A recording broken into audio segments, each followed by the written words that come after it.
Le parfum Terre de France, 100% des bénéfices au service de notre pays, présente Sud Radio Berkov dans tous ses états.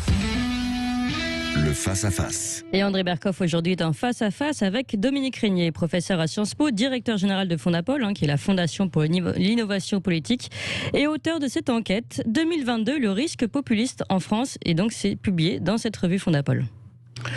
Dominique Régnier, bonjour. Bonjour André Berkov. Bon, écoutez, ça fait plaisir parce qu'en général, en général, vos rapports sont vraiment passionnants, sont toujours très intéressants et en tout cas, ils parlent de tous les domaines, c'est vrai. Et quand j'ai reçu le risque populiste en France, d'abord, Dominique Régnier, pourquoi un risque? Est-ce que ça peut pas être aussi une espérance? C'est un point de vue. Si vous voulez... Ce que on définit dans l'étude, ce qu'on appelle populisme. Moi, j'ai fait des livres là-dessus. Je ne vais pas vous lasser en résumant tout ça. Ce serait pas tellement. Non, mais dites la définition, c'est pas mal. Enfin, dites pour vous, quel est votre. Il y a plusieurs critères parce que tout parti, je pense que la démocratie, elle a un rapport intime au populisme. La démocratie est un régime qui est presque en puissance un régime populiste, parce que c'est le pouvoir du peuple. Par le peuple, pour le peuple. Exactement. Exactement. Absolument. Et donc, à partir du moment où vous dites cela, vous savez que, et c'est tout à fait, je dirais, nous en sommes très heureux, c'est pas une pathologie. Non, bien sûr. Vous avez dans ce système politique une valorisation de la manière dont le collectif exprime ses préférences, ce qui est très fondamental, on y tient beaucoup tous. Mais après, chez les acteurs politiques, vous avez une sorte de graduation et ça va au fond de l'attachement à la démocratie qui fait que pour gouverner, on va demander l'autorisation aux électeurs. Quand on ne l'a pas, on ne peut pas gouverner. Quand on ne l'a plus, on s'en va. Et puis, vous avez ceux qui vont jusqu'à ce qu'on appelle la démagogie, qui profitent des peurs collectives. Qui instrumentalisent.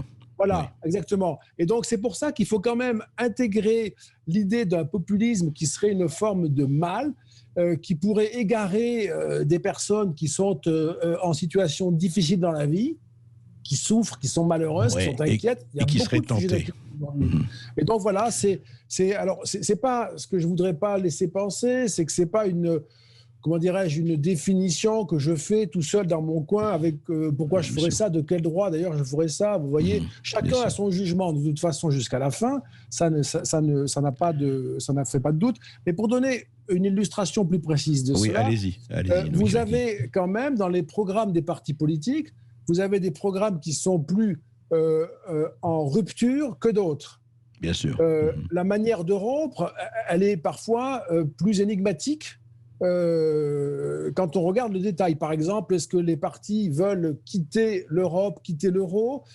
Si c'est oui, est-ce que c'est un oui clair? S'ils veulent le faire, ils veulent le faire comment? S'ils ne le disent pas, c'est peut-être parce qu'ils veulent jouer sur une sorte de détestation de l'Europe ou de l'euro, mais sans vouloir assumer vraiment la responsabilité d'un projet consistant à sortir de l'Europe et de l'euro. Donc là, on voit typiquement... Il y a énormément de nuances, quoi. Voilà. Vrai. Voilà. Mais ce sont des partis qui parfois peuvent aller jusqu'à la position anti-système. Bien sûr. C'est-à-dire être dans un mouvement contre le système politique. Et là, on peut être contre le système démocratique tel qu'il fonctionne. On en a le droit. On peut critiquer, bien sûr, on peut être contre le système démocratique tel qu'il fonctionne, et il faut énoncer donc les... Justement. Alors, je voudrais rentrer dans le vif du sujet. Il y a beaucoup de choses. Il est très riche, ce rapport, et que je conseille aux éditeurs de le lire parce que il apporte beaucoup de choses. Et justement, parmi les choses, je voudrais rentrer dans certaines parties de ce risque populiste en France 2022. Donc, vous dites bien 2022 parce que c'est l'échéance présidentielle, bien sûr, forcément. Et est-ce que ça va jouer là-dessus? Et alors, justement, Dominique Régnier, parlons un peu de ça. D'abord, rappelons que vous avez fait sur 3 vagues avec OpinionWay, avec l'Institut OpinionWay, et puis vos chercheurs. Et je dois dire que ce qui est intéressant, c'est les 2 vagues dont vous parlez surtout. L'une s'est passée avant et l'autre s'est passée après le premier confinement. grosso modo. Hein, c'est bien ça. Absolument. C'est ça. Donc ça permet d'avoir intégré justement ce que peut-être le confinement a donné du point de vue du ressenti politique ou du ressenti démocratique. Et vous parlez, la première chose que je voudrais qu'on parle, c'est que vous dites qu'il y a une méfiance accrue à l'égard de la démocratie représentative, assez forte. Oui. C'est ça, André Berkoff, vous avez tout à fait raison. En fait, je fais juste ce rappel pour la clarté de notre échange et pour les auditeurs nombreux qui vous écoutent. On a fait une première vague en septembre 2019. Oui. De 3000 personnes. C'est un gros échantillon, il faut le dire à ceux qui nous écoutent. En général, les sondages, c'est 1000 personnes. Là, on fait 3000 volontairement. Hein. La deuxième vague, c'était janvier 2020, donc effectivement avant le confinement. La troisième vague, on l'a terminée vers le 20 septembre 2020. D'accord. Et on fera ainsi d'autres vagues, à peu près tous les 6 mois, grosso modo, pas tout à fait. On n'a pas publié la deuxième vague parce qu'on est tombé dans le confinement et que voilà, on a été comme tout le monde, on a essayé de travailler, mais sans pouvoir faire exactement comme on le faisait avec la première vague. Alors là, ce qui est frappant, en effet, c'est un processus déjà observé dans la première vague, celle de septembre 2019, que moi j'ai voulu lancer parce qu'on était dans le mouvement des Gilets jaunes à ce moment-là. Oui, bien sûr. On voulait savoir quelle était la profondeur de la crise. On avait vu déjà des indications extrêmement impressionnantes. Et bien là, la troisième vague montre un approfondissement de la défiance qui est à un niveau très problématique. Et effectivement, comme vous le dites, André Berkoff, une sorte d'affaiblissement très problématique de l'attachement, de l'adhésion, du soutien à ce qu'on appelle la démocratie représentative, c'est-à-dire ce que nous faisons ensemble. Nous élisons des représentants au niveau local, régional, national, européen, qui gouvernent en notre nom et sont responsables devant nous. Ce modèle-là est en crise. 59% des Français le choisissent en premier. C'est un recul par rapport à janvier 2020, avant le confinement, puisqu'on était là à 64%. Un recul déjà assez net par rapport à janvier 2020 ? Voilà. Je ne vais pas multiplier les chiffres, je sais que c'est compliqué, hein, mais il y a quand même un recul qu'on observe depuis janvier 2020, qui est très net, hein, et un attachement qui est plus important à d'autres formes, moins important que 59% bien sûr, mais qui est important par rapport à d'autres formes de gouvernement, notamment ce qu'on appelle, ce que je vais appeler ici la démocratie directe, mais si on entend ça, on a des idées qui ne correspondent pas à ce qu'on a trouvé, nous, dans l'étude, et qui ne correspondaient pas, André Berkoff, à ce que moi, je m'attendais à trouver, parce que c'est ça l'intérêt aussi de ces travaux, c'est que vous trouvez des choses que vous n'auriez pas imaginées. Bien sûr. Si on trouve ce qu'on attendait, c'est pas, en général, c'est douteux. Si on trouve ce qu'on attendait, c'est qu'on préfère ses lunettes au réel. Voilà, c'est ça.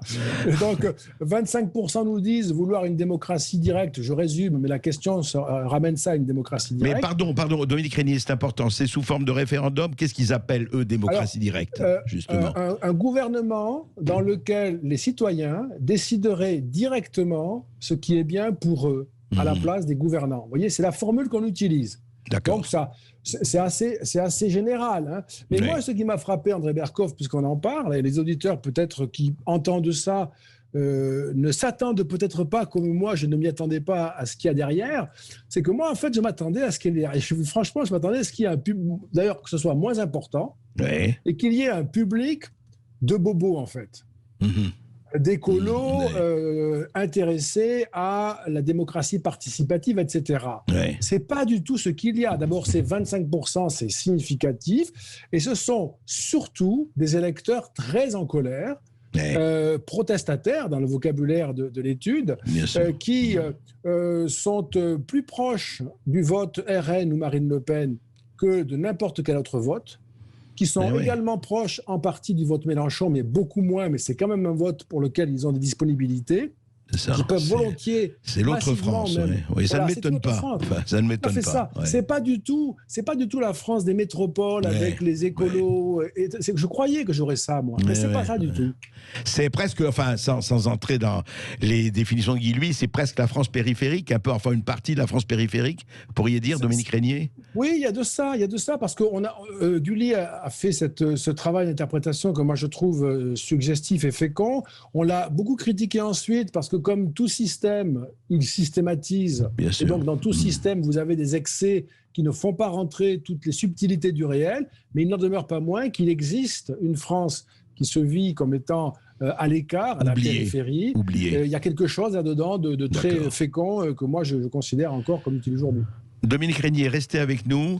C'est cette passionnante étude vraiment que je recommande et que je conseille. Allez sur le site de Fondapol, la Fondation pour l'innovation politique. Restez avec nous après les informations. On reprend cela et on reprend avec les auditeurs de Sud Radio qui, je suis sûr, auront beaucoup de questions à vous poser. Et les auditeurs de Sud Radio qui nous appellent au 0826 300 300. N'hésitez pas, si vous voulez aussi parler de votre volonté peut-être de démocratie directe, de montée du populisme ou de votre justement peur de cette montée du populisme, on vous attend à ce numéro. Et puis pour les autres sujets aussi, est-ce que vous aussi, vous avez des difficultés à comprendre le réel dans cette crise du Covid? Là aussi, on vous attend. À tout de suite. Ici Sud Radio.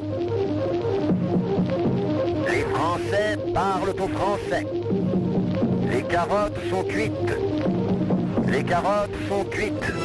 Sud Radio Berkov dans tous ses états.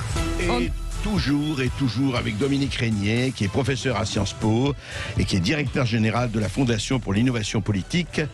Et ce rapport 2022, le risque populiste en France. Dominique Régnier, on a parlé de ce qui est d'ailleurs ce rapport avec la démocratie représentative et la démocratie directe. Et je crois comme vous que ça va jouer un rôle très important dans les prochaines années, ça c'est clair. Quels sont dans ce rapport les 2 ou 3 choses qui vous ont, 3 faits ou constatations qui vous ont peut-être aussi frappé? D'abord, il y a le fait que, parce qu'on pose la question de manière très ouverte, volontairement, pour arriver à mesurer l'état d'esprit de nos compatriotes. Et ainsi, moi, je ne leur demande pas pour qui vous voulez voter en 2022, mais est-ce que vous êtes disponible pour voter pour un candidat? Et puis, est-ce que vous êtes disponible pour voter pour un autre? Je ne leur demande pas de choisir. Donc, ils évaluent chaque candidat, si vous voulez, pour être rapide. Et puis, je leur demande aussi, est-ce que vous pensez que vous pourriez vous abstenir ou voter blanc? Ouais. Et ceux qui me disent qu'en 2022, ils pourraient voter Marine Le Pen, Mélenchon, s'abstenir, voter blanc, ça fait 79%. Ah, c'est énorme. Ceux qui vous disent, attendez, Mélenchon, Marine Le Pen, s'abstenir ou voter blanc. Voilà. C'est ça. Ça fait 79%. Ouais. Ça faisait 77% en janvier, et ça faisait 78% en janvier, 77% en septembre 2019. Donc c'est un chiffre très, très important et qui apparemment ne fait que monter. On est aujourd'hui à pratiquement 80%. Ça c'est la chose qui me paraît, moi, la plus impressionnante de toutes ces informations. Et puis, il y a aussi quand on regarde les thèmes, vous ne serez pas surpris, personne ne va être surpris quand je vais dire ça, mais quand on regarde les thèmes qui préoccupent les personnes interrogées, on voit d'une façon extraordinairement forte monter le thème de la sécurité. Oui, bien sûr. En un an, il est passé de 34% à 50% de préoccupation. En un an. En un an, donc sur la première mesure qui était septembre 2019. Et puis, il y a ce qui, moi, m'a frappé aussi, il y a le recul du thème pour la préoccupation pour le réchauffement climatique. Qui recule. Dominique Régnier, juste avant, pour revenir à la sécurité, moi, ce qui m'a frappé dans votre rapport aussi, c'est le nombre de gens qui sont prêts à dire le port d'armes, c'est bien, à approuver, à avoir des armes. Oui, on a. Alors, parmi les personnes qui jugent, d'abord, la police est très populaire dans notre échantillon, mais ça, on n'est pas surpris, on s'y attendait. Ensuite, là encore, c'est pas une surprise, mais encore faut-il le mesurer. Une très très large majorité, les 3/4 des personnes que nous avons interrogées, considèrent que la police n'a pas assez de moyens pour remplir ses missions. Et quand on interroge ceux qui pensent qu'elle n'a pas assez de moyens, on en a 23% qui souhaitent disposer du droit d'avoir une arme chez eux, à domicile. C'est une question qui, à ma connaissance, n'avait jamais été posée. Moi, j'ai voulu la poser pour... Oui, vous avez bien fait. Moi, ça m'a frappé, ce chiffre, quand même. Parce qu'on sent un peu ça, quand même, dans l'air aujourd'hui. On le sent et on se dit, au fond, ça correspond à quoi? C'est très marginal, ou il y a quelque chose. Il y a quelque chose. C'est un quart de ceux qui pensent, et ils sont très nombreux, que la police manque de moyens. C'est, au fond, l'idée d'une... Ça rejoint la défiance à l'égard des capacités de la puissance publique à assumer ses fonctions essentielles. La protection du citoyen. Ouais. Au fond, voilà, si j'ai l'impression qu'on ne va pas assurer ma sécurité suffisamment bien par les moyens de l'État parce qu'il n'y a pas assez de moyens ou pas assez de volonté ou que sais-je, eh bien, je vais avoir une tendance à considérer qu'il faut quand même que je sache me protéger ma famille. Et donc, c'est la thématique du port d'armes à la maison, hein, pas dans la rue, qui avait été posée dans ce questionnaire et qui a révélé ce résultat que je trouve significatif, à vérifier, à suivre, mais très, très non, mais tout à fait. Alors oui, revenons au réchauffement climatique dont vous parliez, et qui a baissé, lui. Alors, qui a beaucoup baissé, ça m'a impressionné, ça aussi, parce qu'au fond, alors... Bon, on ne peut pas dire qu'on n'en parle pas, on ne peut pas dire que ce ne soit pas un sujet qui nous occupe. C'est une réalité, de mon point de vue, qui est mesurée. La question n'est pas, au fond, de mesurer l'indifférence à l'égard du réchauffement climatique. La question, elle est que les personnes que nous avons interrogées hiérarchisent leurs préoccupations et considèrent qu'il y a des sujets qui sont plus urgents encore et qu'ils font passer avant. Ma formule, moi, si vous voulez, André Berkoff, c'est de dire que le réchauffement politique est plus rapide que le réchauffement climatique. Oui, certes. Et c'est une formule que je veux sérieuse parce que si on se trompe sur l'évaluation des risques et si on considère que le réchauffement climatique doit orienter toute la politique publique nationale et européenne au détriment politique, de la sécurité, de la représentation, etc. Oui. Et de la croissance, etc. Ce qui est contradictoire parfois, mais enfin, il faudra bien faire l'arbitrage. On risque d'avoir, dans un temps très court, un réchauffement politique bien plus important, avec des conséquences qui seront immédiates, en tout cas. À l'échelle des siècles, c'est pas pareil, mais à l'échelle du présent, c'est tout à fait déterminant. Et justement, ce qui transparaît, si vous voulez, alors le côté, c'était pas du tout ce que vous aviez vous à faire, mais moi, lecteur de ce rapport, c'est qu'on voit très bien que toute cette qui monte depuis des années, vous l'avez observé depuis des années, c'est pas nouveau, mais ce qui est tout à fait fascinant, c'est que les lignes de force, c'est-à-dire un peu le ras-le-bol, la non-confiance dans certaines institutions, le fait qu'ils ont l'impression que le politique ne joue plus du tout le rôle qu'il y a derrière autre chose, que l'administration est loin, si vous voulez, tous ces sentiments qui ont été décrits par vous, mais comme par beaucoup d'autres essayistes, on a l'impression qu'ils sont là et qu'ils transparaissent encore plus fortement dans ce rapport. Oui, toute cette méfiance accumulée, quoi. Oui, c'est c'est-à-dire, c'est exactement ça, parce que moi, j'ai quelques scrupules aujourd'hui à mesurer la défiance dans les institutions, tant nous la mesurons depuis longtemps. Ouais. Il y a un moment, on se dit, mais qu'est-ce que ça veut dire, tout ça, au fond, hein. Alors, quand vous dites depuis longtemps, Dominique Régnier, pardon, quand vous dites depuis longtemps, ça veut dire depuis quand, à peu près Il existe des mesures qui ne sont pas forcément les miennes. Hein. Non, bien sûr. Mais il existe des mesures depuis... Et donc, c'est constant. Et il y a alors, ce n'est pas le même niveau, hein, mais il y a une défiance qui s'est installée, qui n'a jamais été réparée et qui s'aggrave en quelque sorte un peu chaque année parce qu'on ne sait pas trouver la réponse. Et donc, la situation présente, celle qui est la nôtre, eh bien, fait de nous en gros, les chroniqueurs d'une défiance politique qui a une histoire très profonde, hein, avec des déceptions électorales. On ne va pas refaire l'histoire.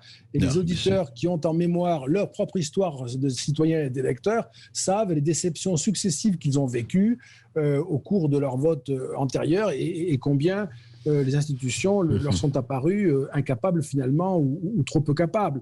Donc il y a cette défiance-là qui est très compliquée parce que, évidemment, on ne peut pas imaginer qu'un discours politique porte avec force si ceux qui l'écoutent sont a priori dans une situation de prudence, voire de méfiance ou même de rejet. Évidemment, vous heurtez à un mur considérable dans ce cas-là. Et c'est tout le problème, effectivement, de la politique, enfin, de la parole politique aujourd'hui.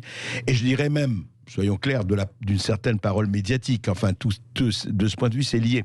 Juste une chose, est-ce que vous avez senti dans ce rapport, là peut-être je vais un peu loin, mais je crois pas, quand je veux dire, j'emploie un mot excessif, mais comprenez-moi, c'est à une chronique, je dirais pas d'un effondrement, mais d'une espèce d'effritement, disons pas effondrement, annoncé. Est-ce qu'il y a une sensation de on ne sait plus où on est, on ne sait plus où on habite, on ne sait plus toucher? Alors, encore une fois, on n'est pas dans l'apocalypse, mais dans quelque chose qui s'effrite. Moi, j'ai utilisé la formule de déconsolidation démocratique. Donc, il y a une déconsolidation qui est à l'œuvre. Il faut dire pour nos auditeurs que c'est une déconsolidation qui a commencé il y a pas mal d'années. Absolument, bien sûr. On est tous d'accord avec ça, j'imagine. Hein. Bien sûr. C'est un processus qui s'est fait sur de nombreuses années. Quand on en fait l'histoire, de mon point de vue, si vous voulez, ça commence. C'est juste pour vous dire où je situe le départ. Hein. Ouais. Grosso modo, moi, je situe le départ au milieu des années 80. Ça a commencé à ne plus fonctionner. Il y a quelque chose qui a à voir avec sans doute l'étonnement. La gauche qui a pratiqué une autre politique, etc. Voilà, enfin, c'est ça. Ouais, ce virage-là. Bien voilà. sûr, bien sûr. Ce virage-là le fameux virage de 83, enfin, etc. Voilà, exactement. Ouais, Il y a quelque chose qui se voit d'ailleurs dans les urnes dès ce moment-là, même si c'est pas très visible. Et puis après, on ne fait que le voir davantage. On ne fait que le voir davantage. Il y a une sorte d'éclaircie en 2007 avec la présidentielle et la campagne Ségolène Royal, Nicolas Sarkozy, où là, quelque chose se passe dans la campagne qui a l'air magique de fonctionner avec des profils atypiques, etc. Mais c'est retombé assez vite. Et depuis, on s'y retrouve à plein. On ne va pas rappeler les circonstances dans lesquelles s'est déroulée la pré-campagne présidentielle précédente, avec des primaires qui ont dézingué absolument tout le monde. Un président qui n'est même pas candidat à sa réélection, c'est quand même extraordinairement significatif et qui n'a pas l'âge de se retirer. C'est ça qu'il faut bien sûr voir. Tout à fait. Tout était là. Et puis une élection très particulière avec un second tour extrêmement impressionnant dans le détail des résultats. Donc c'est cette longue histoire dans laquelle nous sommes aujourd'hui qui fait parler de déconsolidation démocratique. Et dans ce cadre-là, il y a par ailleurs une tendance à la droitisation. Oui, on va en parler, Dominique Régnier, on va en parler juste après cette pause avec les auditeurs du Sud Radio. Et restez avec nous, c'est tout à fait... on est dans le vif et dans le cœur de ce qui se passe aujourd'hui en France. Et puis, voilà, n'oubliez pas ce numéro de téléphone pour justement nous joindre et poser des questions à notre invité Dominique Régnier, 0826 300 300. Vous pouvez revenir évidemment justement sur cette montée du populisme et peut-être une certaine droitisation, la volonté d'une démocratie directe, mais aussi sur les autres sujets, les élections américaines et la précipitation des médias et de certains présidents, ou encore la difficulté à décrypter le réel dans cette période du Covid. Allez, à tout de suite. Le parfum Terre de France, 100% des bénéfices au service de notre pays, présente...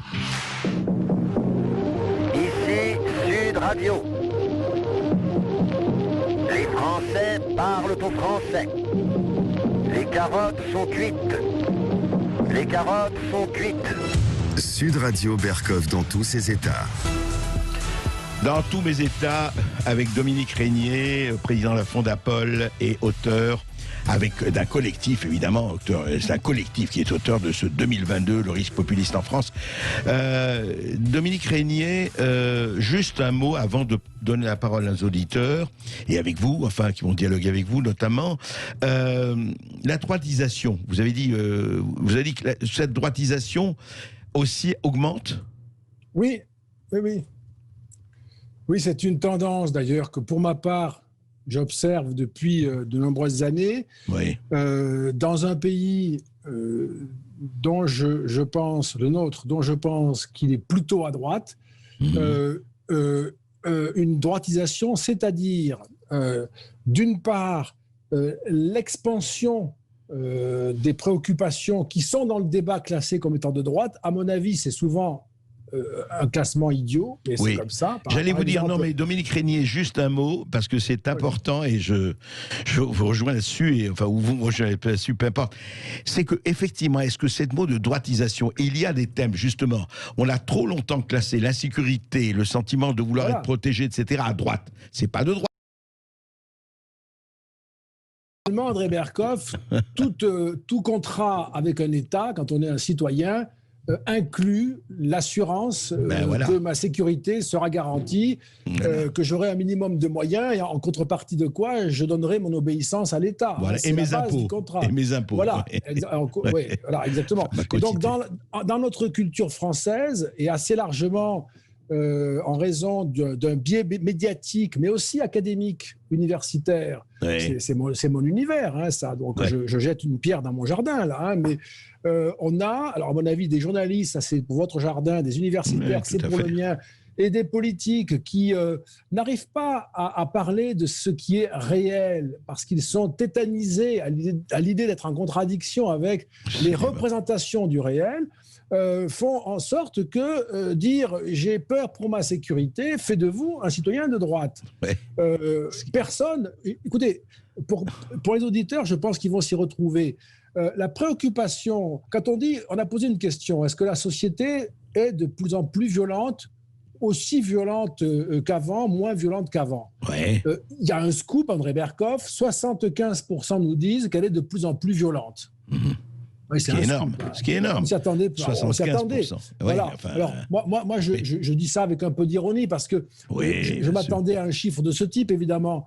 Donc, il y a eu un débat là-dessus, vous vous souvenez, il y a quelques mois. Mais évidemment que c'est quelque chose qui est ressenti. Bon, mais quand on regarde dans le détail, tous les électorats, sans exception, pensent très largement, majoritairement, que la société est de plus en plus violente.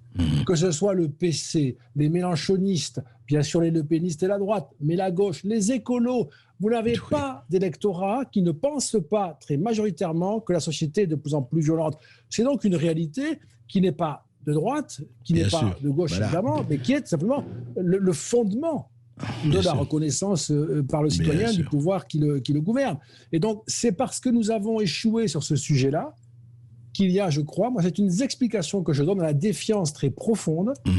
Comment puis-je faire confiance à une puissance publique si elle n'assure pas, comme elle devrait le faire, le service public fondamental, la sécurité des personnes, qui est, je le rappelle pour nos auditeurs, un des droits de l'homme inscrits dans la Déclaration des droits de l'homme de 89. Exactement. Et ça va au-delà de la santé, ça va au-delà de beaucoup de choses. C'est passionnant.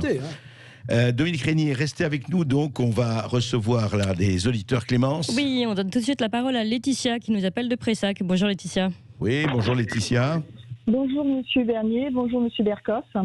Alors voilà, je vous avais déjà contacté juste avant les élections présidentielles.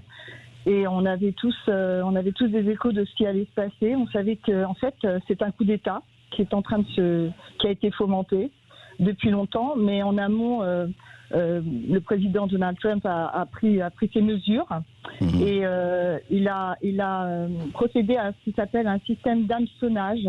Oui. Alors voilà, hameçonnage du mot hameçon, c'est même un terme militaire, voilà, de stratégie militaire.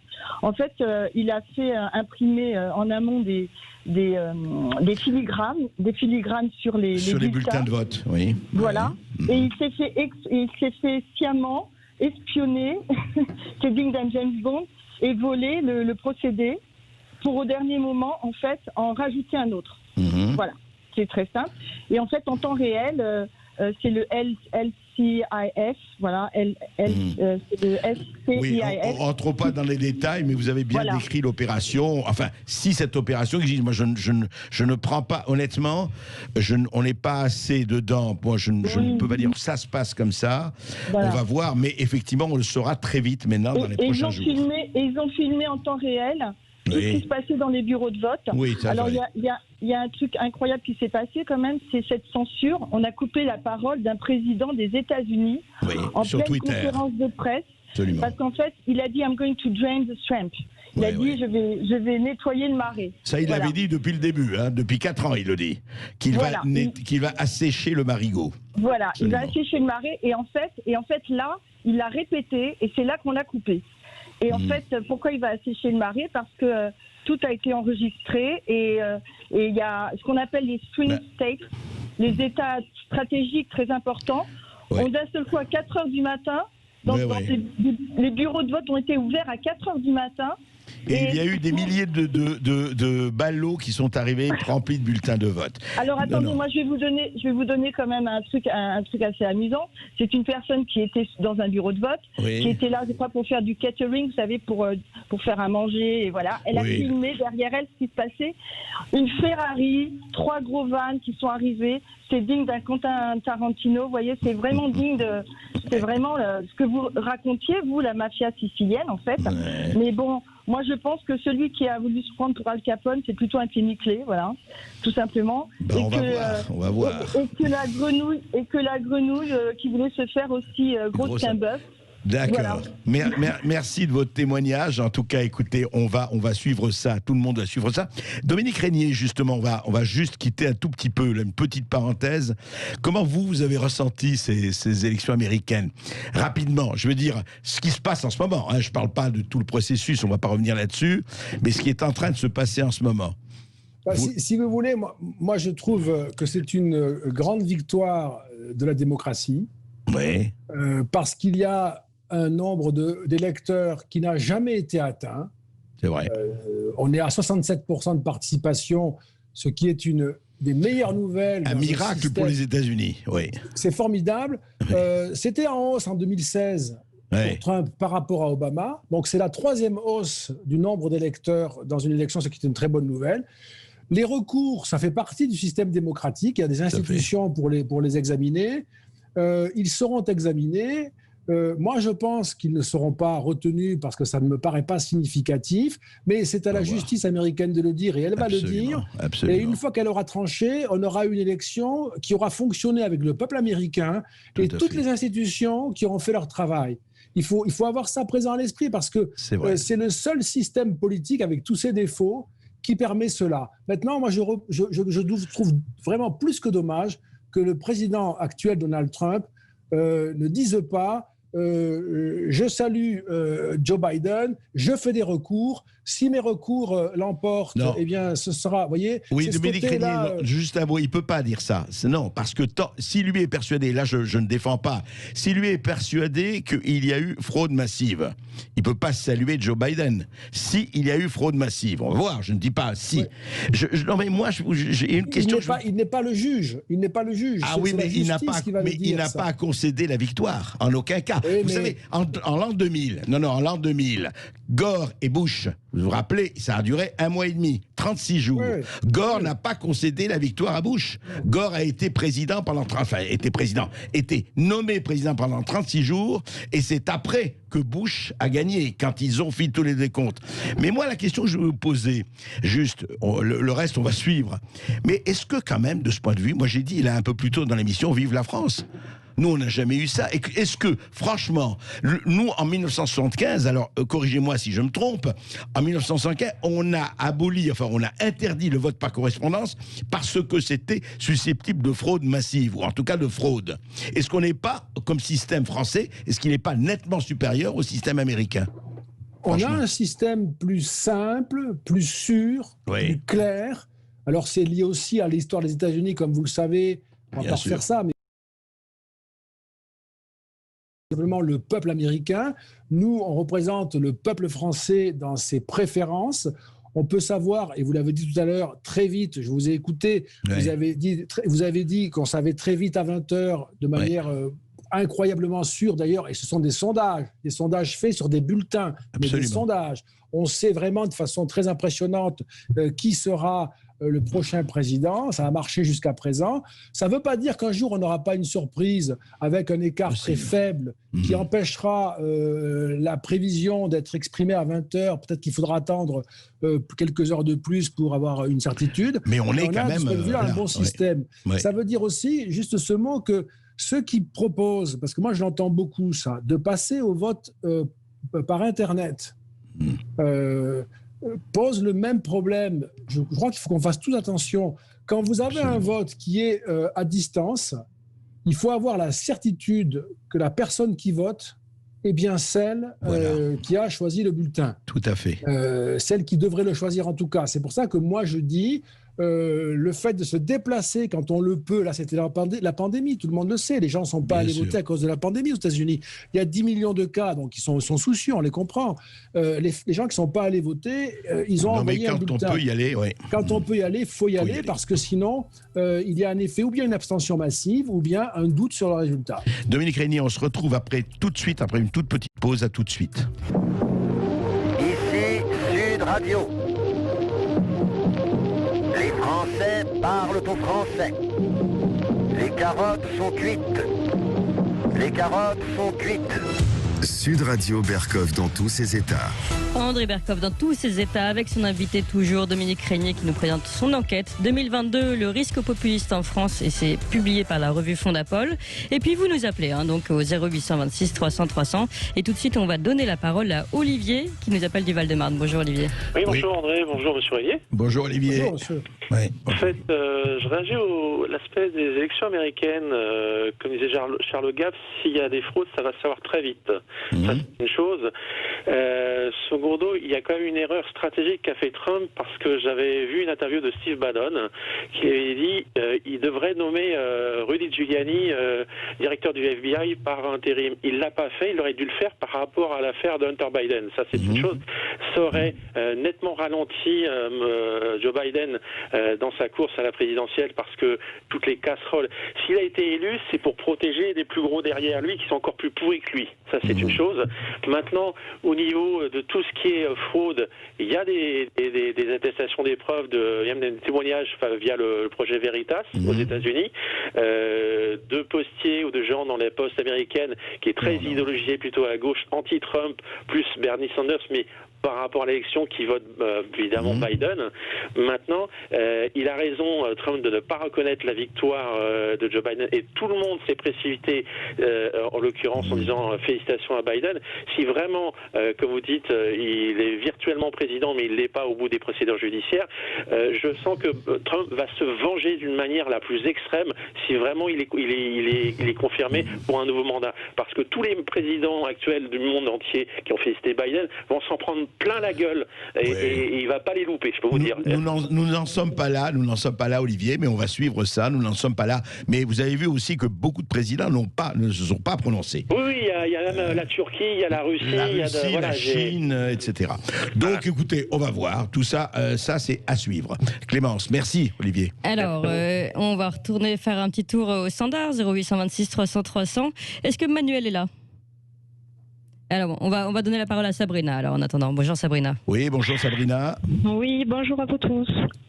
Moi, j'appelais aujourd'hui, en fait, parce que j'ai une grosse interrogation. Hier, j'ai parcouru Légifrance, et notamment la dernière loi qui a été votée par l'Assemblée nationale le 4 novembre, celle qui est finalement passée pour la prorogation de la loi d'urgence sanitaire. Et je me posais des questions sur la loi de l'état d'urgence, c'est ça? Oui, la prorogation de la loi d'urgence sanitaire. Et absolument. en fait, il y a l'article 4 ter qui m'interpelle. C'est-à-dire, dites-moi.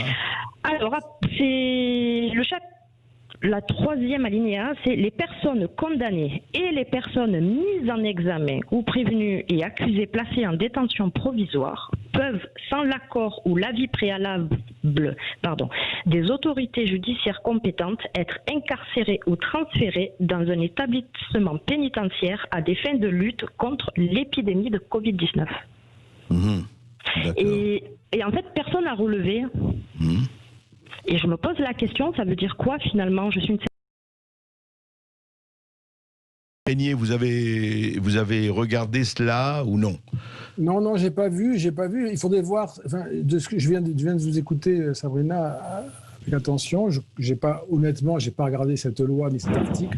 Oui. Mais il y a une interprétation possible. Je sais pas. Il faudra tout vérifier. Une interprétation possible qui serait que pour lutter contre la propagation de la pandémie, on peut déplacer des personnes condamnées sans requérir l'autorisation d'un juge. C'est ça, en fait, puisque le déplacement des personnes condamnées et incarcérées requiert, je suppose, l'autorisation d'un magistrat. Oui, mais les personnes mises en examen, on peut être mis en examen pour n'importe quelle raison. Oui, mais peut-être que c'est mis en examen au moment où vous êtes gardé à vue, vous voyez, pour des raisons de protection. Je ne sais pas, hein, je spécule là, mais... En tout cas, Sabrina, ce que je veux dire, on va regarder ça de façon plus près. On ne va pas vous répondre comme ça, parce qu'on ne va pas vous répondre justement hâtivement sans avoir regardé la chose. Mais je vous promets, on regarde ça et on s'en parle dans les 2 prochains jours. C'était juste mon intention. Parfait. C'est super. Eh bien, on vous redonnera la parole, Sabrina. Et tout de suite, on donne la parole à Manuel, qui nous appelle de l'Hérault et qui a une question pour Dominique Régnier. Bonjour, Manuel. Oui, bonjour, Manuel. Oui, bonjour, monsieur Berkhoff, et bonjour à tous les auditeurs. Bonjour. Voilà, je vais essayer de garder mon calme, parce que là, ça va être un peu difficile. Je voudrais dire, monsieur Berkhoff, que je ne regarde plus la télé, et je ne regarde plus ces chaînes d'infos en continu, parce que justement, il n'y a que des gens comme monsieur Régnier qui nous parlent, qui nous dictent la bonne parole. Alors, il n'a pas dicté la bonne parole, là, Dominique Régnier. Je ne veux pas prendre sa défense, il n'en a pas besoin, mais je ne comprends pas. Il est assez grand, Ben oui, exactement. Voilà. Mais alors, moi, ce que je voudrais dire, c'est que le populisme, d'après ces jeunes-là, c'est quand on n'est pas d'accord avec le système. Alors, d'une chose, que M. Mélenchon, Madame Le Pen, c'est les partis autorisés, enfin, le RN, la France Insoumise. Donc j'ai le choix en tant qu'électeur. Bien sûr. Sinon, si on n'a pas le choix, c'est une dictature, on est bien d'accord. Tout à fait, tout à fait. On est bien d'accord. Moi, si la politique qu'on me propose aujourd'hui, avec un président qui pour moi n'est pas légitime, parce qu'il n'a recueilli que 18 à 20% des voix, ne me plaît pas, je suis en droit de faire un autre choix. Pourquoi pas celui de Madame Le Pen ou de Monsieur Mélenchon. En l'occurrence, je ferai celui de Madame Le Pen. D'accord ? Mais c'est mon choix. On est en démocratie. Mais Manu, juste... Ces gens-là, Monsieur Berkhoff, il faut que ces gens-là, ils arrêtent de nous insulter. Moi, je fais partie de la classe moyenne. J'ai toujours payé mes impôts. Je n'ai jamais eu droit à rien. Je n'ai jamais revendiqué. Et aujourd'hui, mes impôts, au lieu de solutionner la misère qui est en France, ce monsieur, il a qu'à aller dans la ruralité pour voir les femmes des agriculteurs toucher le peu de retraite qu'elles touchent, au lieu que mes impôts servent à abreuver et à nourrir la terre entière. Alors rien à marre. Moi, je vais vous dire, moi, je suis patriote, je tiens à la France, et aujourd'hui, on fête les 50 ans de la disparition du général de Gaulle. Pour moi, c'était un grand homme, d'accord. Moi, je ne suis pas pour un gouvernement mondial, et les élections américaine le montre très bien vers où on va. Moi, je ne veux pas vivre en dictature mondiale, on est bien d'accord. Et tous ces gens-là, excusez-moi, moi je les emmerde. Ils peuvent me traiter de fasciste, de raciste, d'antisémite. Ils ont que ces mots à la bouche, vous comprenez? Alors il y en a marre de ces gens-là. Mais monsieur. Attendez, écoutez. Oui, Dominique Régnier. Vous permettez, monsieur, d'échanger avec vous? Allez-y, Dominique. Monsieur, vous m'entendez? Les gens comme vous, ils traitent les auditeurs qui pensent différemment de vous. Ils les traitent comment? Antisémites. Manuel, écoutez, écoutez, la discussion, vous avez parlé, vous avez dit ce que vous aviez à dire. Je pense que ici, en tout cas, c'est bien d'écouter aussi quelqu'un que vous avez effectivement dit, voilà, ça va pas, etc. C'est très important d'écouter aussi l'autre. Donc, Dominique Régnier va vous répondre, et puis vous pourrez lui répondre éventuellement. Allez-y. Juste, monsieur, moi, je vous ai écouté attentivement et rien de ce que vous avez dit ne me choque. D'abord, sachez-le. Ensuite, je ne crois pas, j'ai fait attention parce que je n'ai pas de titre pour ça, mais je ne crois pas avoir donné des leçons ni d'indications. Peu importe, je ne vais pas prendre ma défense, je n'ai pas d'intérêt dans l'affaire, je ne suis pas un sujet intéressant là. C'est la France, ce sont nos élections, c'est ça qui compte. Dans ce que vous avez dit, il y a beaucoup de choses que nous, justement, on retrouve dans notre enquête, monsieur.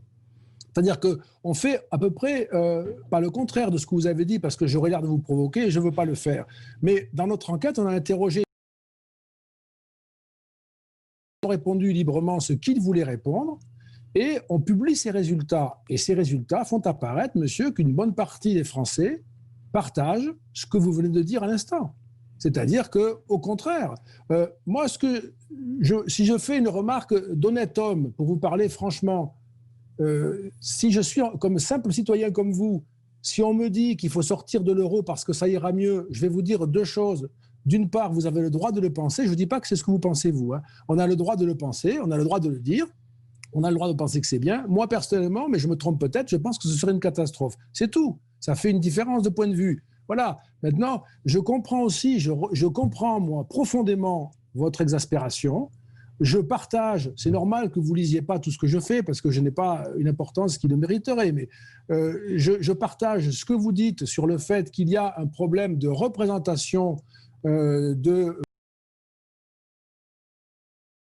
le monde médiatique. Je l'ai écrit, je le pense aussi.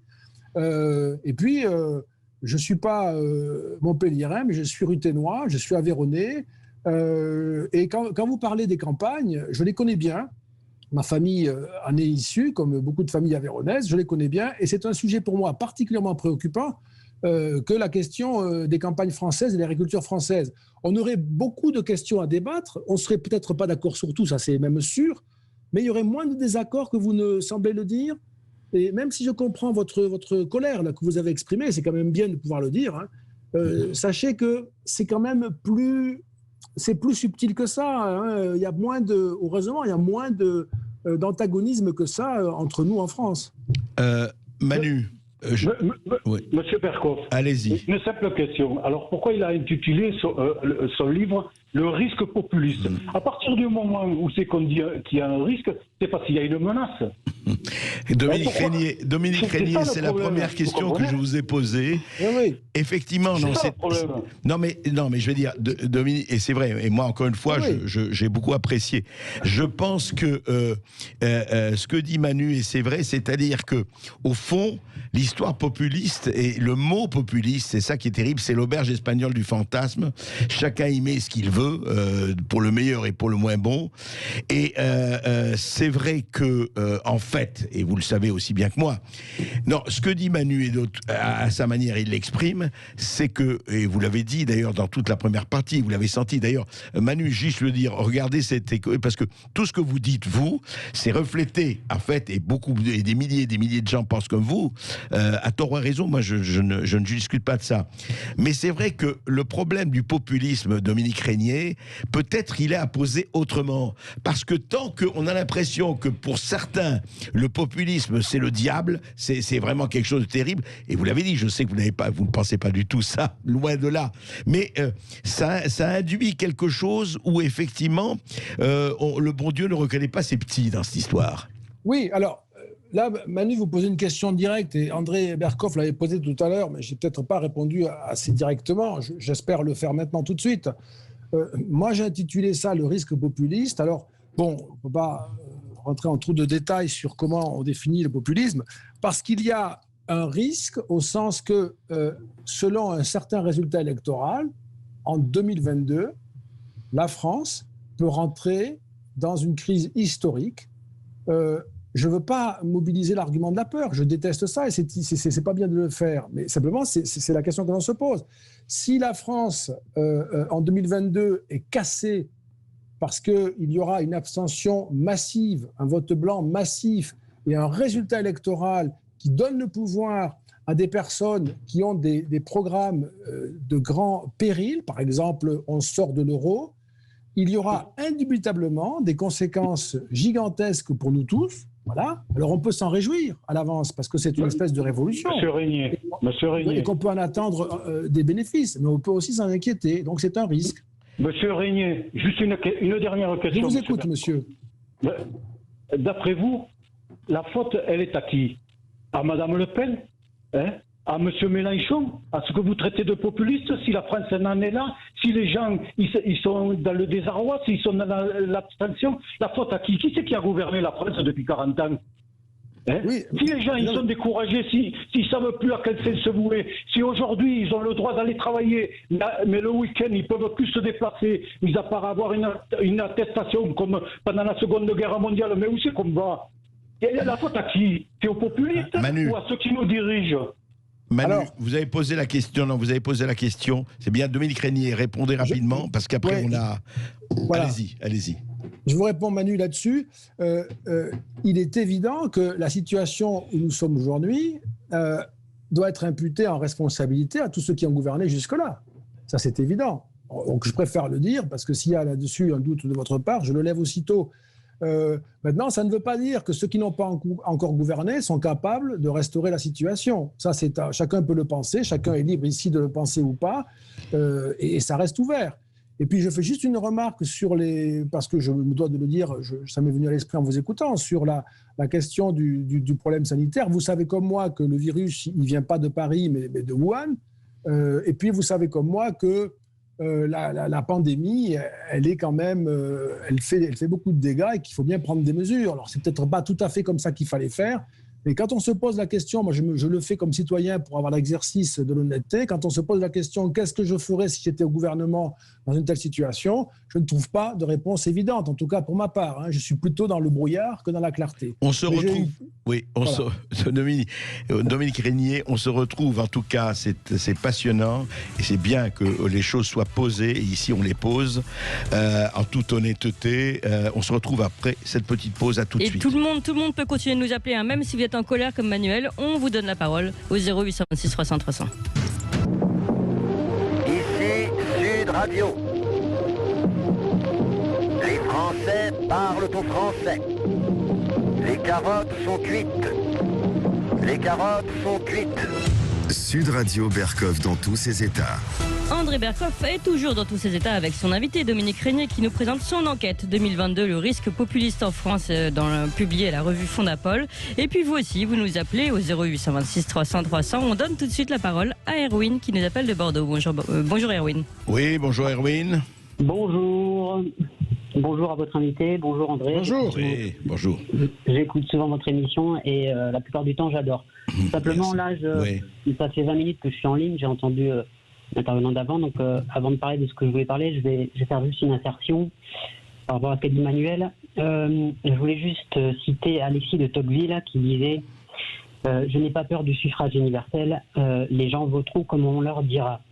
Voilà, fin de la parenthèse, et je pense que votre invité, M. Régnier, effectivement, rien que le fait qu'il intitule son livre « Risque populiste », pour moi, montre qu'il fait partie de ces parangons de l'élitisme qui pullulent sur les plateaux télé et qui sont là juste pour faire culpabiliser cette droite molle française de voter, comme on dit, entre guillemets, populiste, parce que le populisme, monsieur, c'est le fondement de notre démocratie. Et vous savez, quand une démocratie se meurt, c'est par sa racine qu'elle renaît. Voilà, je ferme la parenthèse. Je voulais m'adresser à vous parce que le 11 novembre, donc dans 2 jours, va sortir un documentaire qui a été, crowdfundé, sur un site de crowdfunding, qui a permis à 2 journalistes... Vous parlez de Hold Up, c'est ça? Le Hold Up, voilà. Oui. Et je pense que les gens qui nous écoutent, il faut absolument, le 11 novembre, qu'ils aillent télécharger ce documentaire parce que en fait, ça retrace toute l'histoire du Covid, le pourquoi du comment. C'est une investigation très sérieuse, avec des documents à l'appui, avec des intervenants à l'appui que l'on croise d'ailleurs souvent sur vos plateaux. Monsieur Berkoff, je vous en félicite, notamment Monsieur Perron, etc. Monsieur Fouché, que vous avez eu tout à l'heure. Juste, dites-moi, parce que moi je ne l'ai pas vu, donc je ne prononcerai pas là-dessus, je le regarderai bien sûr. Vous allez être, où est-ce que